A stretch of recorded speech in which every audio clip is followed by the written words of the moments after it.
بسم اللہ الرحمن الرحیم۔ السلام علیکم۔ آریہ قوم مظاہر پرستی کا شکار تھی۔ روشنی، شفاف آسمان، آگ، ہوائیں، حیات بخش بارشیں، ان سب کی مقدس معبودوں کی طرح پرستش کی جاتی تھی، جبکہ ظلمت اور قحط سالی کو ملعون دیو تصور کیا جاتا تھا۔ اس مشرکانہ نظام میں آسمانوں کو بڑی اہمیت دی جاتی تھی۔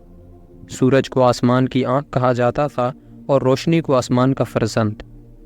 آسمانی دیوتا وارونا، جسے یونانی یورانس کہتے تھے، اس کو سب سے بڑے خدا کی حیثیت سے پوجا جاتا تھا۔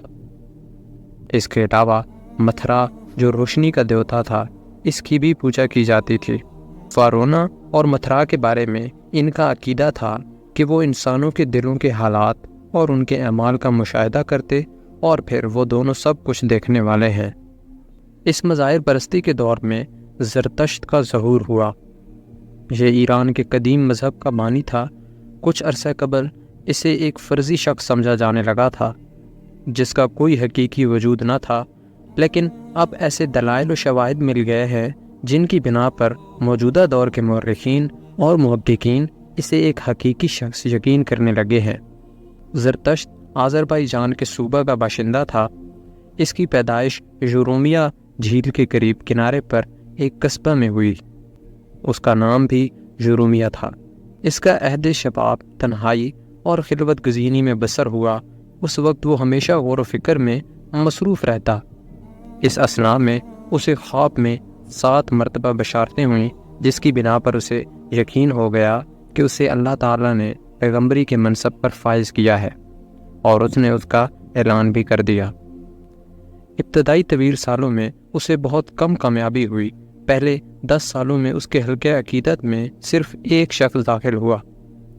اپنے آبائی وطن میں اپنی دعوت کی کامیابی سے مایوس ہو کر اس نے مشرقی ایران کا سفر اختیار کیا۔ وہاں صوبہ خراسان کے شہر کشمار میں اس کی ملاقات وسطاسب سے ہوئی، جو وہاں کا حکمران تھا۔ یہ وہی شخص ہے جس کو فردوسی نے اپنے شاہنامہ میں گستاسب کے نام سے یاد کیا ہے۔ پہلے اس بادشاہ کے وزیر کے 2 لڑکے اور اس کی ملکہ اس کے حلقہ ارادت میں داخل ہوئے۔ درباری علماء کے ساتھ اس کا مناظرہ ہوا۔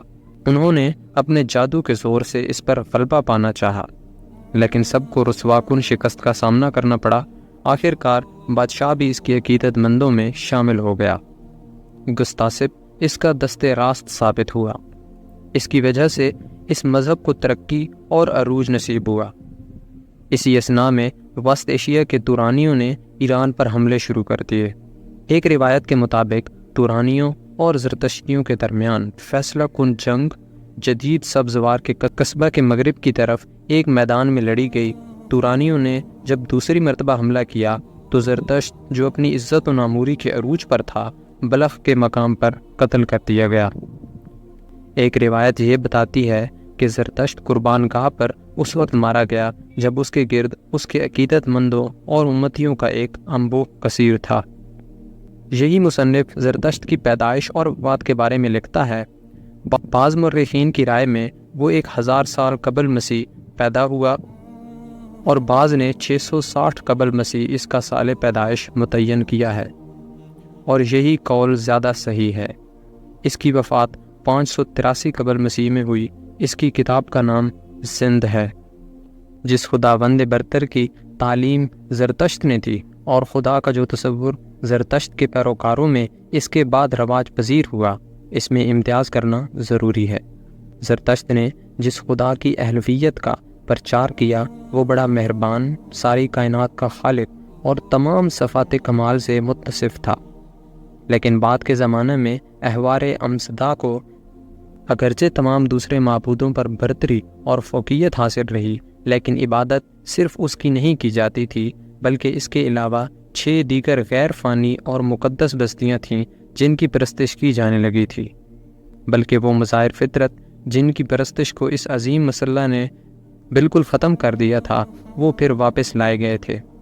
احوار امزدہ کے ساتھ ساتھ ان کی بھی پوجا کی جاتی تھی۔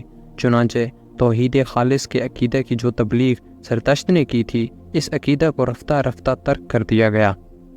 اور قوم نے اپنی عبادت گاہوں میں ان پرانے بتوں کو بھی سجا کر رکھ دیا۔ شرک اور کفر کے جس بھنور سے زرتشت نے اپنی قوم کو نکالا تھا اور توحید خداوندی کے جس شاہراہ پر انہیں گامزن کیا تھا، وہ پھر اسے بھٹک گئے۔